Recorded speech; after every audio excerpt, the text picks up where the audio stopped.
Ici, The Atlantic Currents, on s'occupe aujourd'hui de notre annual report on Wide Atlantic Perspectives and Patterns. Malheureusement, dans l'actualité, trop souvent aujourd'hui, la crise de COVID-19. M. Abdelhak Bassou, l'expert du Policy Center sur la sécurité et le terrorisme, va nous parler sur la lutte contre le terrorisme en Afrique de l'Ouest et les conséquences du virus sur le combat. Monsieur Bassou, il est clair d'après votre étude que la guerre en Afrique de l'Ouest, les pays comme le Niger, le Nigeria, Tchad, Cameroun, a été affectée par le COVID-19. Qui, à votre avis, a été le plus touché? Est-ce que c'est le gouvernement ou c'était le terrorisme dans ces régions? Bon, maintenant, merci, mon cher Helmut. Si on parle de qui a été le plus touché, d'abord, les groupes terroristes ne sont pas des gouvernements, ils n'ont pas de responsabilité. C'est des structures qui ne sont pas responsables. Et par conséquent, on ne peut pas dire qu'ils ont été touchés, c'est-à-dire qu'ils sont en fait indifférents. Si on voit toute cette mouvance terroriste dans le monde, on voit qu'il a adopté deux attitudes différentes au début de la crise. Quand la crise s'est déclarée en Chine, quand il s'est déclaré par la suite dans les pays européens, la première réaction de ces groupes terroristes a été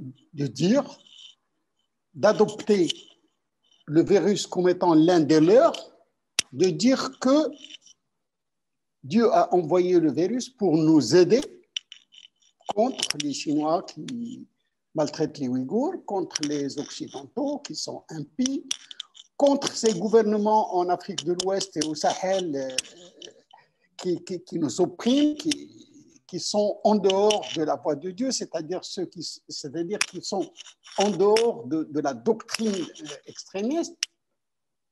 Mais ils se sont rendus compte que même eux, même leurs combattants, étaient touchés par la Covid. Et là, ils sont allés vers une autre interprétation, c'est-à-dire une double interprétation. Si la Covid touche les gouvernements et les populations qui sont sous le contrôle de ces gouvernements, les sympathisants des gouvernements, alors là, c'est une sanction, c'est une punition de Dieu envers ces gouvernements.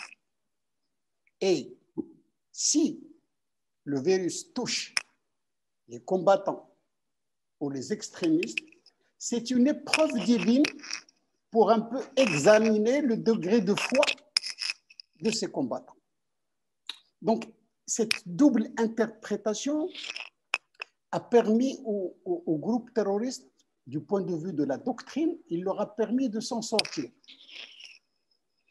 Au moment où les gouvernements, qui eux sont des entités responsables devant le droit international, devant leur population, ont un peu perdu.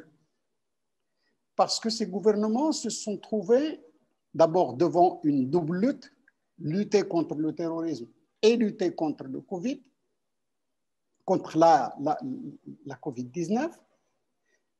Ensuite, ils se sont trouvés devant toute cette propagande djihadiste et extrémiste qui essayait de faire comprendre aux populations que les gouvernements n'ont pas pris les mesures qu'il faut. Et donc, les gouvernements qui étaient déjà affaiblis par la lutte contre le terrorisme se sont encore affaiblis plus avec l'arrivée du virus. Et cette défaillance qu'il y avait du côté sécuritaire contre le terrorisme s'est aggravée encore par certaines défaillances aussi dans la lutte contre la Covid. Cette augmentation de la défaillance a été utilisée par les groupes terroristes comme argument pour dire, voyez, regardez, ces gouvernements ne peuvent rien faire, c'est Dieu qui fait tout, Dieu les punit, Dieu ceci.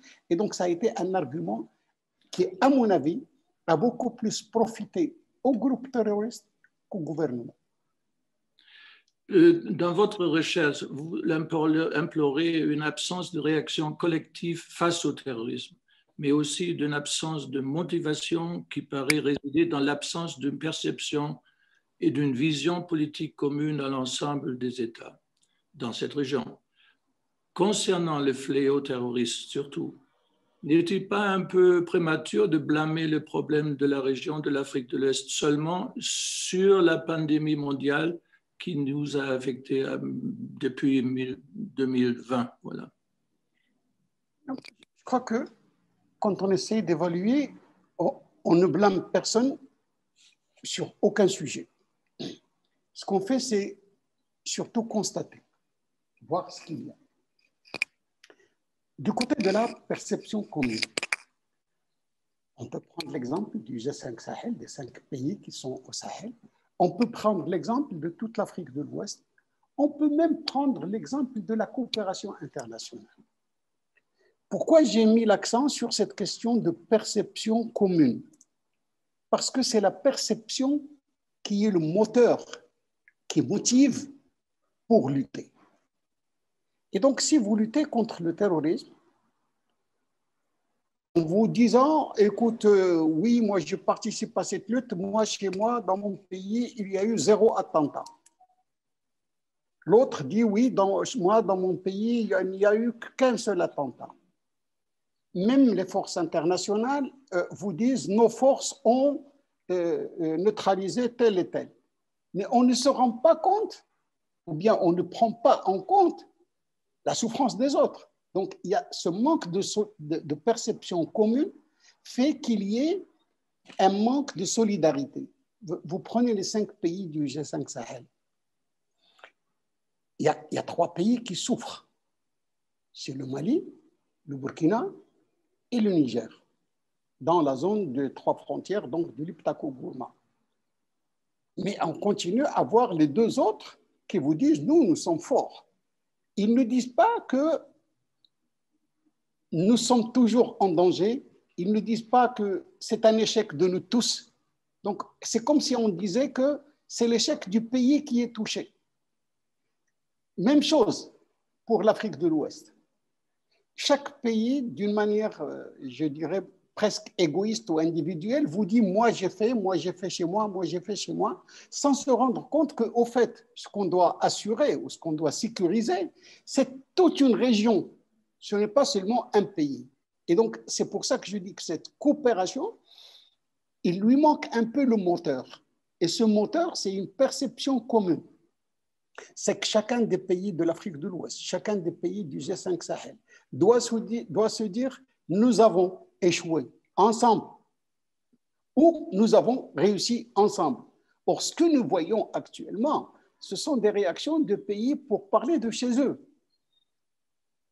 Même, par exemple, même les forces internationales, vous avez des communiqués, on vous dit Barkhane a neutralisé. Bon, si Barkhane a neutralisé, donc c'est bon. Mais Barkhane a neutralisé, oui, mais le Mali n'a pas de force. Mais le Niger n'a pas de force. Donc, ce n'est pas ça. On n'a pas encore terminé. Et je crois que quand je parle de perception commune, quand je ne blâme pas, mais j'essaie juste de faire un constat. Ce constat est le fait que nous ne percevons pas de la même manière, et en Afrique de l'Ouest et au Sahel, nous n'avons pas la même perception. Chacun essaie de regarder l'ensemble, mais en focalisant sur soi-même. Et tant que c'est comme ça ne peut pas réussir. La situation désastreuse dans la région du Sahel est encore aggravée par la propagation de la pandémie de Covid en Afrique avec des groupes terroristes qui exploitent à des fins de propagande et d'action avec un impact potentiel grave sur la région, avait averti le secrétaire général de l'ONU en mai 2020. Est-ce que quelqu'un peut argumenter que la cause du manque de ressources et d'aide du gouvernement pour mieux apaiser la souffrance et les besoins des Africains de l'Ouest, ça a permis aux terroristes et au terrorisme d'être de plus en plus tolérés et acceptés? Oui, certainement. Parce que dans ces régions-là, c'est des conflits de type insurrectionnel. Dans tous les conflits de type insurrectionnel, l'élément le plus important, c'est la population. La partie qui gagne le cœur des populations, que ce soit les forces officielles, que ce soit les insurgés. La partie qui gagne la population gagne la bataille. Et donc, quand vous avez des États avec une défaillance dans ce que j'appellerais la légitimité fonctionnelle, c'est-à-dire des États qui font leur fonction d'État. Quand ces États, déjà, ils n'assuraient pas leur population contre les terroristes, ils ne fournissaient pas de moyens pour l'éducation, pas de moyens pour la santé, donc aggravés par la Covid, pas d'emploi, les populations, ils vont se mettre où? Moi, je suis la population. Si je suis dans une population de l'un de ces pays, je me dis, l'État ne me donne rien. Pas de santé, pas d'éducation, pas d'emploi, pas de sécurité, rien du tout. L'État n'a pas les moyens de me contrôler. Il n'arrive pas jusqu'à moi. Donc, je suis dans les confins, je suis loin de la capitale, il n'arrive pas. Donc, qu'est-ce que je fais? Je me mets sous l'autorité la plus proche, celle des terroristes, celle des groupes violents, celle de la criminalité organisée, celle des mafias. Donc, plus il y a cette absence de légitimité fonctionnelle de l'État, plus d'autres groupes s'installent et plus la population se met avec eux. C'est vrai que donc, la partie qui arrive à se faire rallier la population est la partie qui gagne cette bataille. Nous sommes maintenant dans la lutte contre la Covid-19, nous sommes à la phase des vaccinations. Alors, dans cette phase de vaccination, est-ce que ces États vont pouvoir vacciner tout le monde? Est-ce qu'ils vont vacciner en premier lieu ceux qui sont dans la capitale et les grandes villes? Est-ce qu'ils vont toucher les zones lointaines dans les frontières?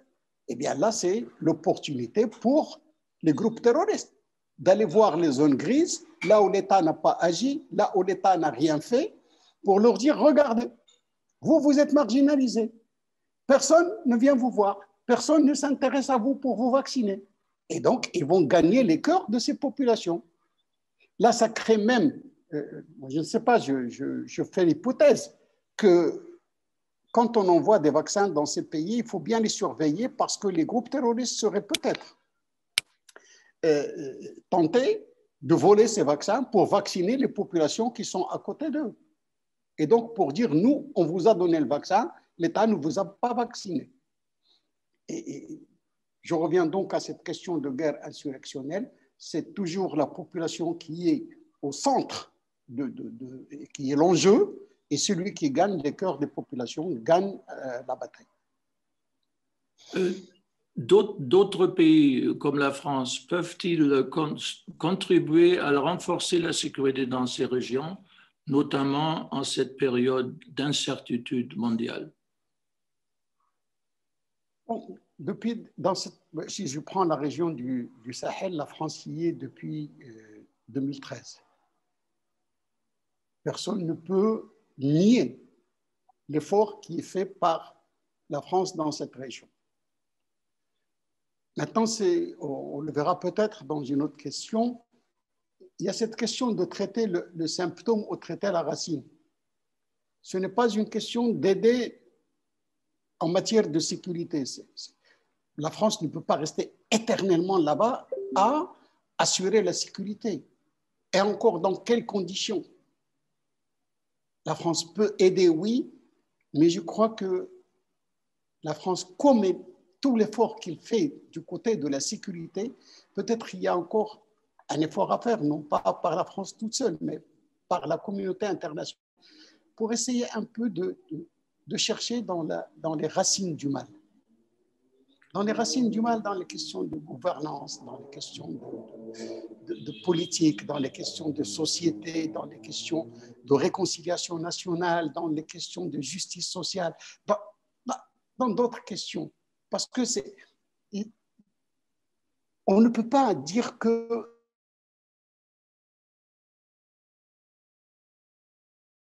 avec tout ce qu'il y a, est-ce que le budget de tous les pays du monde est un budget limité? que ce soit l'Europe, que ce soit la France, c'est un budget limité. Donc la France a aujourd'hui, la France qui est le pays qui agit le plus, qui aide le plus dans ces questions de sécurité, a elle-même des difficultés aujourd'hui. Donc son budget ne peut pas supporter et vacciner les Français, et sécuriser les Français, et venir encore dépenser sur la... Il faudrait peut-être prendre la question par un autre angle, autre que celui de combattre les terroristes. Il faut les combattre, il faut continuer à les combattre, mais parallèlement, il faudrait peut-être agir pour tarir les sources du mal, les sources à la racine, ce qui cause tout ce mal. Si vous regardez, vous avez parlé de la France, mais il y a d'autres pays actifs comme l'Allemagne. Est-ce que vous avez l'impression qu'ils sont très engagés, plutôt concernés par ces conflits-là, ou c'est quelque chose de très loin et pas important pour eux? On revient à toute la nature de la coopération européenne, si vous voulez, ou de l'action européenne ou de l'action du monde. Alors, on peut dire que ces pays agissent. Si on considère qu'envoyer 2 hélicoptères, envoyer 30 soldats des forces spéciales, envoyer 5 voitures blindées, mettre un budget pour telle ou telle région, pour la femme, faire ceci pour... Je crois que si on appelle ça agir, oui, ces pays agissent. Maintenant, est-ce que ces pays font ce qu'il faut pour que ces choses-là cessent? À mon avis, non. La manière dont ils s'y prennent, ce n'est pas ça. Il faudrait savoir qu'est-ce que ces populations veulent pour ne pas servir de couveuse aux groupes terroristes et à la violence. Ces groupes terroristes et de violence réussissent dans cette région parce que la population constitue une couveuse. Si la population couve ces mouvements, c'est parce qu'il est mécontente de la manière dont les choses sont conduites, de la manière dont elle est gouvernée. Donc, si une action européenne ou internationale doit se faire, c'est surtout pour corriger les systèmes, pour corriger l'environnement politique, l'environnement social, l'environnement économique où vivent ces populations. Mais comment vous arrivez à réussir qu'ils changent leur système, comme vous avez dit? Est-ce que la possibilité intellectuelle, politique, financière est là pour changer vraiment profondément ces régions très, très, très en grande difficulté? Oui, mais c'est la cause. Donc, il faudrait bien que la communauté internationale, que ces gens-là qui aident, il faudrait qu'ils mettent les moyens. Les moyens ne sont pas toujours des moyens matériels, il y a aussi de la volonté politique. Il faudrait qu'ils mettent la volonté politique de dire il faut qu'on arrange ces populations. Il faut qu'on coupe toutes les voies devant l'extrémisme de pouvoir recruter. On doit le priver de la sympathie de la population. Et il faut y mettre les moyens. Il faut y mettre les moyens. Et je parlais tout à l'heure de cette perte de la légitimité fonctionnelle de l'État.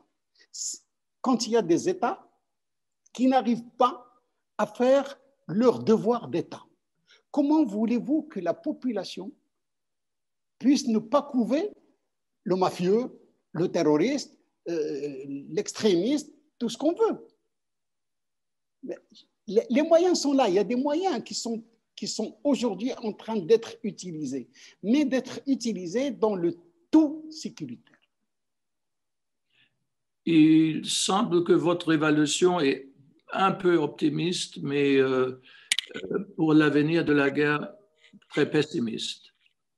Comment peut-on réactiver l'optimisme pour la paix dans cette région?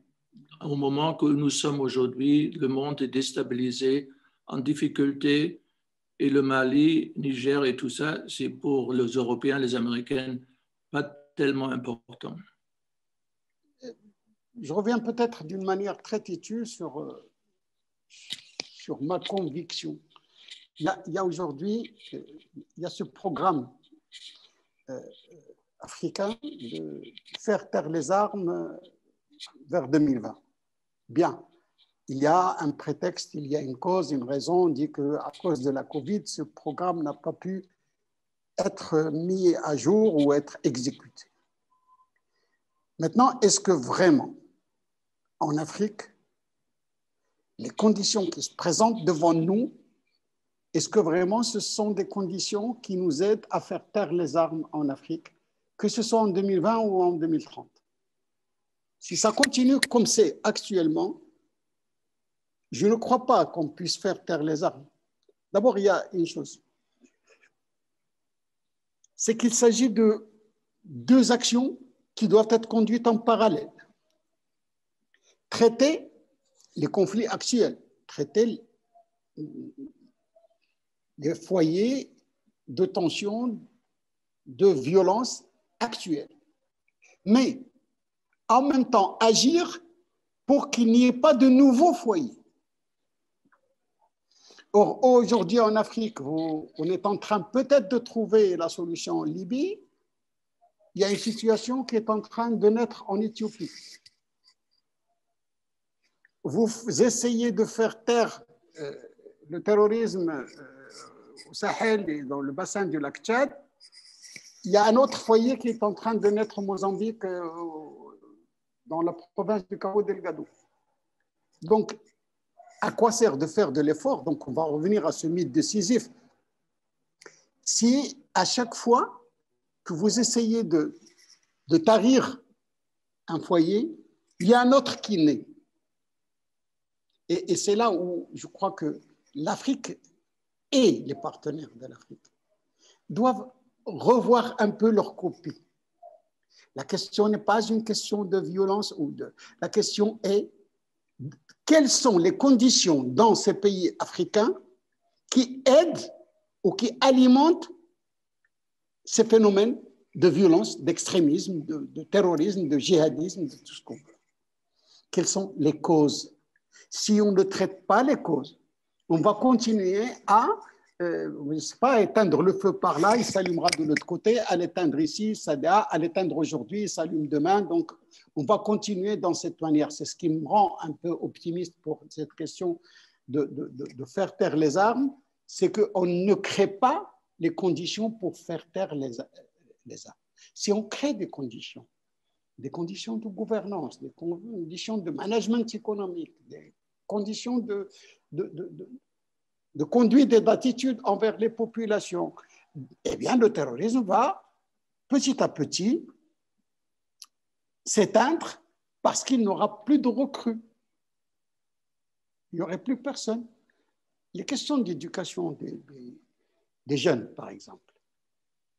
Si en 2001, au lieu d'aller faire la guerre en Afghanistan, en Irak, au lieu de créer cet appel à la guerre internationale contre le terrorisme, tous ces milliards de dollars qui ont été dépensés, si on les avait dépensés dans le monde entier, en termes d'éducation, des jeunes qui avaient 10 ans, eh bien en 2013, Daesh n'aurait pas trouvé de recrues. Si on avait éduqué les gens en 2001, on a commencé un programme d'éducation contre la radicalisation dans l'éducation des petits, eh bien la génération de 2013 aurait été immunisée contre le terrorisme. Or, aujourd'hui aussi, on continue, à mon avis, à servir la mauvaise cause, celle de vouloir combattre par les armes. Ce n'est pas par les armes qu'on peut combattre ces phénomènes. C'est des phénomènes sociaux qui naissent dans les sociétés et il faudrait peut-être agir sur les sociétés pour pouvoir lutter contre ces phénomènes. Professeur Bassou, vous avez complètement raison. J'espère qu'on va trouver des solutions que vous avez proposées. Merci beaucoup et à bientôt. Merci à vous, mon cher Helmut.